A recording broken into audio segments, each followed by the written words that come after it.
Are you just plummeting down because everybody's told you you're losing your collagen and now you're freaking out? Don't listen to all the negative rhetoric because women are amazing. I swear to you, we're getting better with age. I promise. If you're wrapped up in old stories from your past, get with a therapist and work that stuff out. But let's focus on our passions and what we love and who we love. It's yours to create. And I always say, get on your creative pants because you get to really create this time. It's a really exciting time. Hit the subscribe now button and never miss an episode. Let's embark on this journey together to thrive through menopause and beyond. Welcome to Moving Through Menopause. I'm Philippa, and today I'm welcoming Suzanne Campi. Suzanne is a life transformations coach, and she works to propel her clients towards their fullest potential. And I love that, actually, because we can't be perfect, but we can achieve our full potential, can't we, Suzanne? So true. So true. So true. So, in today's episode, we're talking all about Suzanne's top strategies to manage transitions. So, welcome to the podcast, Suzanne. It's wonderful to meet you. Thank you, Philippa. It's been so much fun talking to you these last few minutes. Well, we're two ladies with a mission in common, I think, which is to support people as they manage this life transition that is menopause. It's a physiological shift that is happening in a woman's body, but it's a time of changing roles, changing relationships, and the perceptions of self. And, this is something that I've really noticed for myself. So, this is a challenging time for many women. And so, what can women do to emerge stronger and wiser? Ooh, that's a big one, Philippa. But you know what? Maybe it's one of those things that's simple but just not easy. I think this is a perfect time in life to take a step because maybe we have time now to take a step back and understand that this is a different phase of life, but it's not a bad thing. Don't listen to all the negative rhetoric if you can so avoid it. And really take that step back to honor ourselves because women are amazing. And what our body is actually going through here is absolutely amazing when we take a look at it. So our body is transitioning, it's changing, and that's okay. We're just getting better and better. I swear to you, we're getting better with age. I promise. So I talk about transitions a lot in my coaching, Philippa. And one thing to understand is once there's a change, when you're heading to a new beginning, that something ended. And endings aren't always bad. I think we tend to freak out when there's any change as human beings. It's just a natural freak out. We hate limbo. We hate liminal. So we start to fight it. I really encourage women to take a look, stop, reflect, and thank their bodies, thank their psyches, thank themselves for just this beautiful thing that's happened. I mean, they may have had children with this body, maybe not, and that's okay, but their body went through a lot for them. And it's so unique what we go through. How about honoring that, even ritualizing it?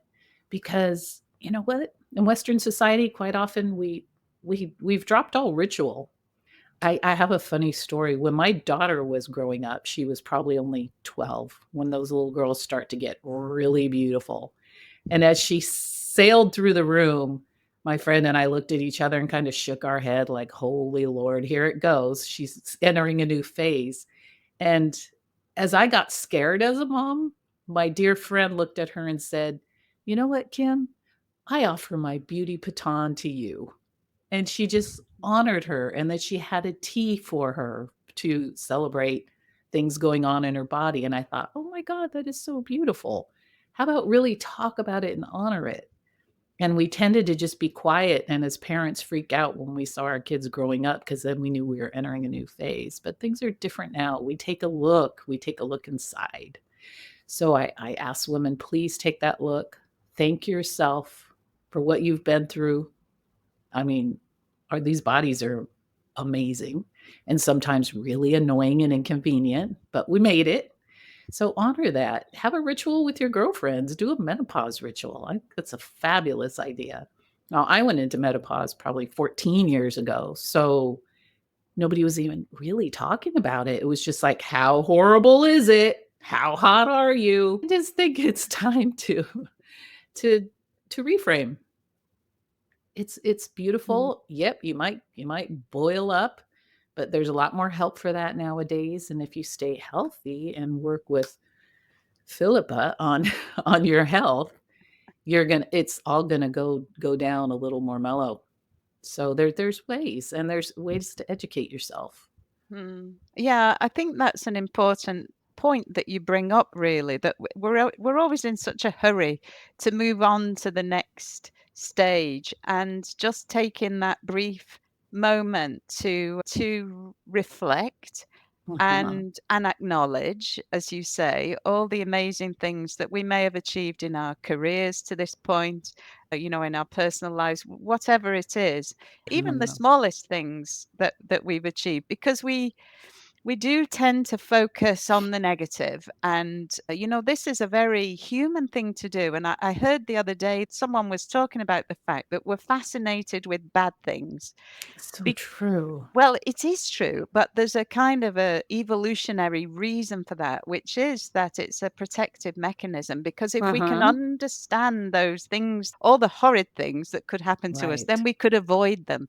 But then we kind of get hung up or tied up in that negative spiral. And so to break out occasionally and really acknowledge the Mhm. positive things that actually, this is a time of transition, yes, but it doesn't all have to be bad news, does it? No. Exactly. Oh, no. No, no, no. And, get a support group around you and health practitioners. I think the health practitioner part is so important. I was just listening to your podcast you had with they were a wife team. It was Adrian Oh, and Lisa. yeah, yeah. And I think one of them was also a PT, right? Mm, And yes. and it just really struck me. I thought, I want to talk to Philippa about this. I should be careful saying this. But your primary care practitioner might only have 15 minutes with you. They Mm, don't have time. In the US, I think they have a 15-minute allotment. They can't learn a lot about your whole holistic health in that amount of time. So I really urge people to seek out the holistic mm, practitioners who are going to get to know you, get to know this, what's going on in your body, and really be able to educate you on what's going on. And you feeling heard and understood will be most of the battle here. I think we women were always just out there flailing, like even in my day, out there just kind of not talking about it, suffering in silence. And that's mm. probably what added to the symptoms, to be honest. Yeah, Yeah. I think you're right. The fear of the unknown, Mhm. the anxiety that provokes, the mystery, and always seeking, that's another thing that actually holds us back in a way.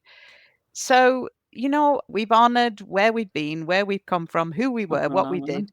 And unfortunately, the clock is still ticking and time is marching on. So, I just wondered if you could be so kind as to share your step-by-step approach to help women live the life they were called to live. That sounds very grandiose, doesn't it? It But does. but Woo! I'm s I'm sure you're going to explain it. Yeah, you know what? I do start with honoring the past. I really do. And, in a coaching relationship, it's always hard when somebody says, "What's your approach?" Because people are so different. And I love to get in there, find out about them, find out what works for them, even as much as being left brain or right brain. Mm, I can be a very spiritual guide, and I can also be a step by step guide if somebody prefers that, if that's what mm, speaks to them. So finding out what makes them tick, where are they? Or if they're in menopause and they're freaking out about aging, we're looking for a major reframe. Also need to understand that any change is a process, and that they call it the messy middle quite often. Usually it's you're leaving something behind, there's an ending, then the messy middle, and that's where all the work happens. I really prefer to call it the miraculous middle because that's what's going on there is you're taking steps to the right, steps to the left, steps forward, steps backwards, and that's process, and that's okay. So where are you in that process? What do you need? Is your ego, are you just plummeting down because everybody's told you you're losing your collagen and now you're freaking out? I mean, let's take a look at what's working and what's right and what you love. I have a whole wheel of life. And when I work with my retirees, it's the retirement wheel, which doesn't include finances. It includes all the other aspects of life, which are health and spirituality and partnership and just there's so much more to life than just what we look like. So sometimes people are really freaking out what they look like, but sometimes Mm. they aren't. Sometimes that's Mm. not in their wheelhouse. Maybe Mm. they're afraid of the low energy, afraid. So sometimes I'm helping them more on the health side because I have been a fitness buff myself and I love to get people excited about fitness. I find and I know people are tired of hearing this, but nutrition and fitness are your foundation here. If you get the right food in your body and if you get the right exercise regime, keep your bones strong, it will keep your collagen producing Mm. because that's that's the way it works when your body is in motion. So it so depends on where they are. It so depends where they are and not to deflect that question, but I also do a lot of, experiential work. I'm not just going to chat to them. This is an interactive. Like I always say, I love to lock arms and walk side by side with these people in their journey. And if there's something they're afraid of, we're really going to explore that. If they hate, this reminds me of when I owned a fitness studio. People would come in and say, I swear, 90% of my intakes, I'd be sitting there with my little clipboard and they go, I hate running. And I'd say, okay, we won't run. You don't have to run. There's nothing you have to do. I think sometimes people have a negative connotation around fitness. Mm. And we'll work to debunk that and we'll work to find something that they freaking love. I mean, hiking mountains with friends is the best form of fitness and it's so Mm. fun and social. So we'll find something that works for them in all aspects of this. And if they're really suffering those physical symptoms, we'll talk that through and get them to the right medical practitioners to help. I Mm. really highly recommend functional medicine where they're being looked at holistically. You know, personally, I used to go to acupuncture all the time for Wow. hormones. I used to call my chiropractor my primary care physician because that chiropractor heard me. Mm. So, and knew the whole body. Mm. Yeah, I think being a physiotherapist by profession, I always feel like a body work is a good place to start. Yes, me I, too. Me I don't too. know, Get but him. I would say get a massage. You're stressed out, get a massage. yeah. So, I think you're right. Obviously, we're meeting people where they are. I've heard that said, the work that you do. You meet Uh-huh. people where they are, and as do I. That's all we can do. And you're not trying to put a round peg in a square hole or vice versa. But our hormones are actually, in a way, designed for women to be very focused on child rearing. So, in the event that you have children, it's Mhm. almost like you've got the blinders on, and Right. that's your primary function, and other things become suddenly less important. This Um, job is about preserving the life of this small person that you produce. And for me, that was absolutely the case. That, motherdom came along, and when I was 32, I had my first child, and I absolutely loved being a mummy. And so now my menopause came along at a very inconvenient time because my children were teenagers. oh, that's a lot of hormones. There was a lot of hormones. But I'm now 57, so I'm, through the other side of that. And my children are finding the way in life. And actually, I'm totally annoying to them. That's the only way I can describe That's the it. way it is from here on out. I It's know. not gonna change. So I really hate that, needless to say. But then somehow the fog is lifted. This Oh, hormonal fog has lifted, and now I feel like I've got so much energy and got so much I want to learn. It's oh, almost how like I'm making up fun. for lost time. so much I want to do, so much I want to learn, but I almost don't know where to begin, with all this. So, Oh, so I think having somebody to knock this around with, to yes. to really help you, because I do feel maybe this is the menopause too, that my thoughts are so all over the place, so Yes. random and, all over the place. And so whatever your transition is looking like, it might be a bit sad, or it might be full of opportunity. You may feel like it's full of opportunity, but you just don't know where to begin. Where would you start with somebody like that? Oh, I run into that a lot with retirees because that's one thing they typically don't think of. They plan that money piece, and Mm, then all of a sudden it's like, "Oh, well, I'm not just gonna sit here every day. Oh my gosh, what can I do? Well, I wanna travel, I wanna play pickleball, I wanna do this and that and volunteer."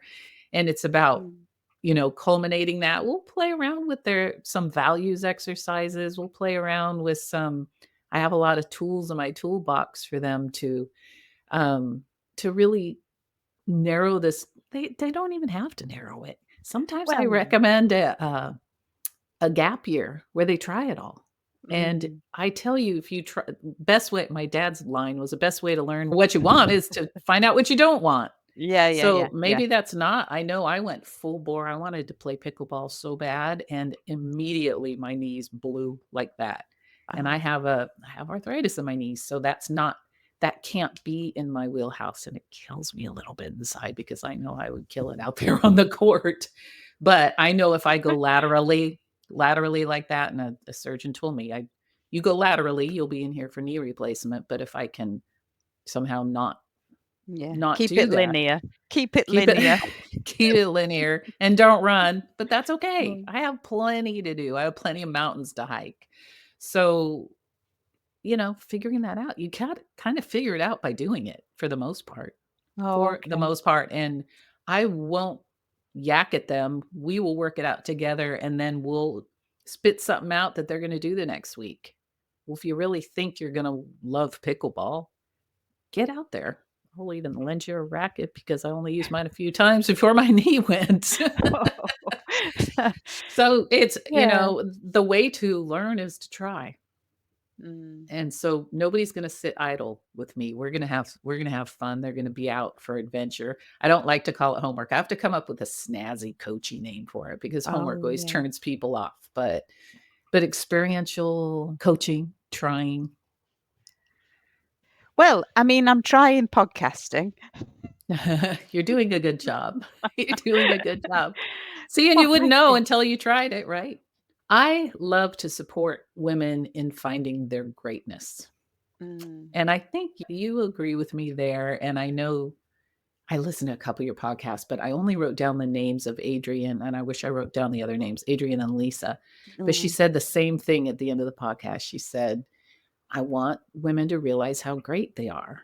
We have been somewhat taken a little bit for granted in general, societally wise, right? Maybe not within our families Mm. but to understand our greatness and, even write down again when you're talking about menopause, what this body has done for us. We made people. I mean, geez, it's it's shocking if you really break it down and think of it. So realizing our greatness. Sometimes I have people make a list of I do have them write themselves a thank you note. And I know sometimes that comes in the form of a letter. Sometimes it comes in the form of a list of excellent traits. Ah, Those are the traits you're gonna move through with next. Why not? Why try to reinvent the wheel? Like a strength finders type test. Forget what you're doing wrong unless you really need it, then try to make it 10, 20% better. But let's focus on our passions and what we love and who we love. And if there isn't that's another thing we work with. Sometimes I'm working with clients, it's more relationship people want. We'll work on that because that also, those blue zone studies that came out that really it was the people with strong social connections that live mm, longest. That's just, I think, mm. get you 7 years or something in your lifespan. And it sure makes it more valuable when you have people sometimes people have spent this much time, like you said, raising the kids. Usually that does bring us friends because we get other Mm. parents, but if we spent time just raising the kids and myopic with our job and the kids and our job and the kids, sometimes relationships did fall by the wayside. So sometimes that's part of a project, is getting out there, and I encourage people to join meetup groups. I don't know if they have those in Europe, but No, well, we have, there's always groups around different hobbies that you might have, uh-huh. hiking groups, singing groups, but Yep. actually there was a news story here in Lincolnshire where I live about a lady who put something out on Facebook looking for friends. She was just, a person who was in need of friendships. She put it out there. Uh-huh. And now it was on the local news because she had hundreds of people Oh, lovely.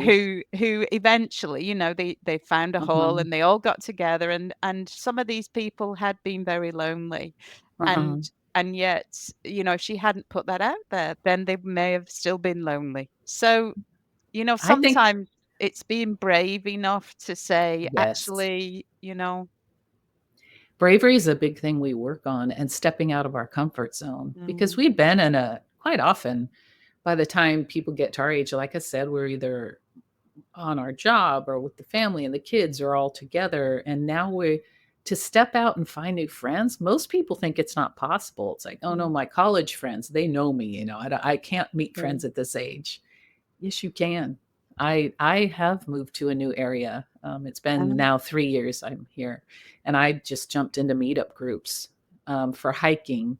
I got in mm, sailing lessons. I mean, you cannot meet people sitting in your house, and that can no, be wickedly out of a comfort zone. There's times I didn't want to go. I'm like, oh, it takes so much energy to go and introduce yourself, and it just takes energy to step into a situation where people don't know you. And I did dragon boat racing, rowing, and ah, some of it stuck and some didn't. And I have found some lovely friends that I'm thrilled with. I'm just thrilled, and I'm not going to stop. no, no, and I've been a military spouse, so I've moved Ah, around a lot. no, And so you do kind of get used to it, but it doesn't get any easier just because you've done it before. It that's a doesn't really good mean, point.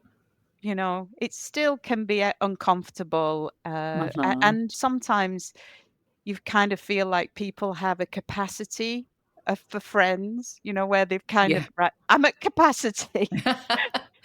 Well, I notice with age we do get more discerning, right? Oh, yeah, yeah, I think true. we're more discerning because we know ourselves better, and we know what we will like to spend, who we like to spend time with, and who we wouldn't. Mm, And I think that's important, and that's okay. It's okay to be discerning because our time is precious. It gets a little more in our face as time goes on, and we're not gonna suffer fools, as they say. mm, So, and that's all perfect. But what you say about it not getting easier is wonderful. It's true, it doesn't. And I found it really difficult after COVID because I didn't have that mm. muscle. I mean, you do get some muscle with it. You do get some. Yeah, yeah, yeah. I know what you're You get saying. used to it a bit, but I remember the first few networking things I went to after COVID to network with my business. Oh, I would drag myself home. I was so mentally exhausted. And that might be what people fear, but it's okay. Then you're alive. Yeah. You know, I we always say gotta that, yeah. challenge ourselves. We've got to keep on pushing. And I think sometimes with retirement, because I talk to so many people retiring, they feel like they're done working at anything. And it's like, nah, now it's different. Now it's about you. And now it's about Mm, honoring you and creating a new life, because you've got this where, your women in menopause, if they're over 50, they have a third or more of their life yet left. mm, mm, So it's yours to create. And I always say, get on your creative pants, because you get to really create this time. And you know yourself so much better. mm. It's cool. It's really exciting time. Yeah, and I think that's right. Not every woman around menopause is retiring, however, Right. I are we? understand that. I We're understand. we kind of feel like we are entering a new phase of life, but Mhm, we may still have some of the shackles, the working mhm. part. But And the family and the yeah. parents. We all Oh have yeah. something. Yeah, Yeah. the look on your face. Yeah, and the I elder almost forgot. parents. That's exactly where I'm finding, we are seeing that now just starting to be a feature, that Yes, the yes. children are kind of going down on the input and the parents are going up on the input scale. Yeah, yeah. But Life keeps being life. yeah, And, well, that's true. it's always ebbing and flowing. There's always a rhythm to it, and sometimes it's more Mm. up and sometimes it's more down. I think what's interesting that wasn't really part of my uh, framework, I'll call it that, is that we get to choose how we think about these things. Uh, So, we can choose January 2025. The weather might be horrid, which it is here at the moment. We might have gained a few pounds over Christmas, whatever. Maybe our joints are aching, mine are aching as it goes. But we get to choose how we think about this.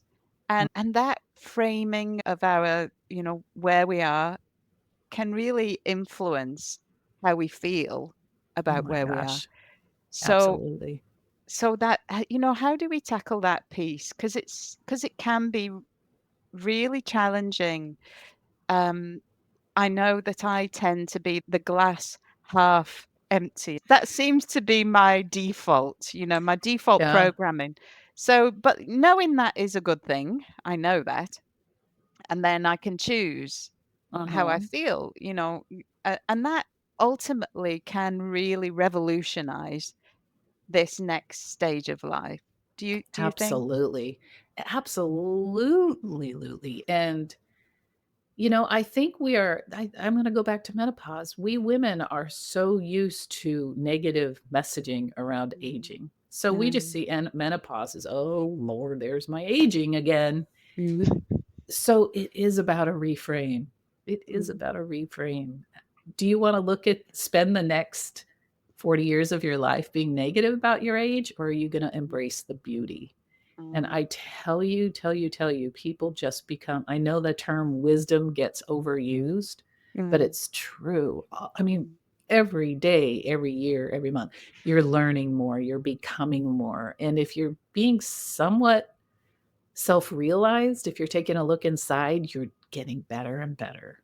So the reframe it's a constant reminder because you can't just one day say, okay, I'm going to mm. think positively about this, and then the rest of your life you're positive. That's not the way Mm, it works. You have to stay in the practice. And yeah. I love to say life is a practice Mm, because we are constantly if we're not constantly working on it, we're really freaking boring to be around. So I really encourage if you're having a hard time with negativity, and I have to admit I turned into this year not in the best place, I absorb myself in positive practitioners out there. I love some Buddhist practitioners. I love all my spiritual guides. I have many of them. I love Reverend Michael Beckwith. There's so many people out there not being Pollyanna, not, I think of when you say that about evolutionarily, we are supposed to look for danger. So not to be stupidly mm, Pollyanna-ish, but keep in mind there is saber-toothed tigers out there that we have to avoid, but keep an eye on all there's so many thought leaders that I subscribe to YouTube so I don't get commercials. I can mm, find people constantly that interest me. Constantly mm, podcasts. mm, Podcasts of thought leaders that are going to bring a positive spin to life because it is your choice. You want to be mm, positive or you want to be negative. I won't even watch the news right now because I don't want to hear the negativity. mm, The framing is everything. I mean, Viktor Frankl's book was the first time I realized the absolute framing of anything. If he can't prove it to you, nobody can. That, man's search for meaning, that it's how you look at it. It is how you look at it and the story you tell yourself about it. So if you're wrapped up in old stories from your past, that's for a therapist. Get with a therapist and work that stuff out so you can move into a new a new beginning of positivity. Even if it takes, they talk about affirmations, positive affirmations. That can do to some degree, but you have to keep in mind you need to feel those affirmations and feel Yeah. that you're there and Yeah. feel it, feel it, feel it. So whatever work it takes to keep yourself in that practice. And meditation's a huge one. So many people have a hard time getting down with meditation. I have to admit, I go in and out. But those days I just sit with myself, it does something. And sometimes my mind's too monkeyish, and we all have Mm. that. We think, oh, I can't stop my mind. Keep in mind, you're not supposed to stop your mind or you'll be dead. Your mind's going to do it. Your mind's going to do its thing. So maybe listen to guided meditations. That's how I got started, was I needed somebody telling me what to think. And then that really helped. And it was always gentle and lovely music. Now if I just I have a yoga playlist, and then I can meditate.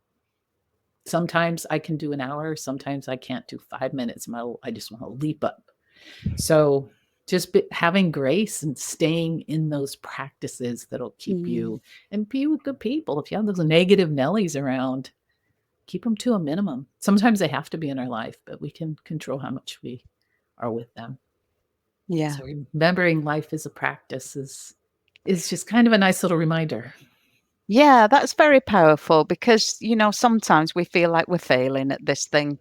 But if we know that we're just practicing the whole time, then we Yeah. we can't be failing, can we? That's so true, and I feel that people are so judgmental on themselves with everything. A Mm. fitness regime, Yeah. a meditation regime, it's, "Oh, I can't do it," because they think there's a right and a wrong. There is no right and wrong, and the top Buddhist teachers will tell you that keeping your, just every time you bring your mind back, that's a success. So if you're sitting there going, "Oh my god, I gotta water the plants. Oh, I've been bringing my mind back." That's that's a practice, and it does get better. I Mm. hate to use the term better, but you Yeah. get a little more practiced at keeping your mind in a nice place instead of a to-do list. Yeah. The neural pathways are being remodeled in real time. Mm, And I always think of them like the tracks that sheep follow. yeah. You go trekking, hiking. So, the animals follow these trails and it's easy to stay on the path, the well-trodden path. And when you're making a new path, it takes a bit of practice or repetition for that path to become established. But with practice and repetition, that path then becomes easier to find. And Mm, let's keep practicing. I love that. yes. I love that we're just really practicing this thing. We are. We are. And We can chill out most of the time. We don't have to yeah, be so intense about everything. I think that's something that kinda naturally changes with age a little bit too. not yet. Um, Not for me. not chilling out? Okay. Take my phone number. Take my phone number. We'll chat. And that's another thing, is having those Mm, friends that you have a phone yeah. number that say, "God, when I'm feeling this, can I call you? No judgment." You'll have those friends. I had one that I called once in a complete panic, because sometimes I'm a little ADD, so sometimes I get spun out on what's next. And I called her and I'm like, "Oh, I can't buckle down. I can't concentrate." And she's real quiet. She goes, "Oh, Suzanne, you just forgot who you were for a minute." And I don't know if I ever figured out who I was after that, but she just having that sweet voice say that, I'm like, "Oh, she thinks I'm okay. It's good." Yeah. So, yes, that life being a practice is, and easing up on ourselves is, Mm. that's a practice too, right? Oh, I yeah. am practicing it. Yeah. Yeah, yeah. Being kind to yourself and not getting the whip out all the time, beating yourself with it. So where can people find you, Suzanne? Well, my website is my name. It's Suzanne Campi. That's SUZANNECAMPI.com. And you can even just fill out a little appointment to do a free chat if you'd like. I also have the retirement wheel on that if anybody'd like to Mm. fill it out. Just kind of taking a look at your every aspect of life. You can fill it out whether you're retiring or not. And it just kind of shows where you have balance and where you might need a little bit of a 10% nudge to take it up a few notches. I do have an Mm. Instagram account, which is Suzanne Campi Coaching, but I'm mostly on LinkedIn from my days of being a recruiter in high tech. That's where all my contacts were. Oh, well, I know where you are now. Yes, you do. Well, thank you so much for your time today and some amazing tips for women who are transitioning through and beyond menopause. It's wonderful to have met you, So nice to meet you, Philippa. and we'll stay in touch. Well, have a wonderful rest of your day, everyone. Thanks so much for listening. Check out the links in the show notes to find out more, and please share this episode with a friend. It's wonderful to be with you today, and I'll be back. So take care, and I'll say goodbye for now. Bye for now. Bye. Thank you.